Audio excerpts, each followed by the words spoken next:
শালা সুদ খালা আই কুপাট কুপাট ভই শেষ করে দিয়েছে। শালাগের কলজা টেনে ছিঁড়ে ফেলা দরকার। আব্বা কোপ কি আরেকটা বেশি ধরবো নাকি? 3 ইঞ্চি থাকবে সেভাবে কাটবি। শালারে কেমনি আল ঠালে তা দেখে নেবো নে।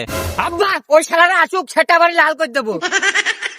আব্বা ওই শালার খুড়াটা আমাকে আইল কেটে চিকুন করে ফেলাছে, তুমি কিছু কষ্ট না? শালার খুড়া তোর আছে ঠ্যাঙের গুছা ভাঙ ভাই ছাকে ভাই তো। আব্বা এই ঘুরের কত বড় আসবে আমাকে জমি আইল কেটে নাছে। আরে ওটা আর বাদ রাখিস কা, ওটা কাটা দুসে একবার সমান করে নে।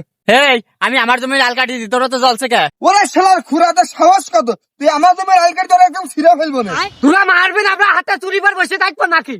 ওরে বান্দের বছর তোকে তো খাবে এ মানে তোর বাপের পাইলা তুই এখনো বুঝে নিয়ে যা মারে।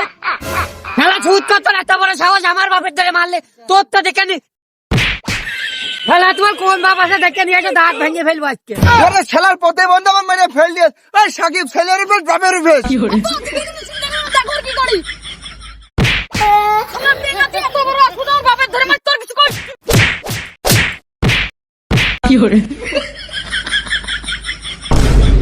শালার খুড়া তোর তো আমার আলির কাছে আবার দেখি তোর মাটি মত পুঁতে ফেল যাবো না। ওরে শালা আমার বাপের ধরে মেরে ফেললো। আচ্ছা শালার আইসো মারবা বলে আইসো। আব্বা আমার বাইরে বাইরে ফেলাইছে।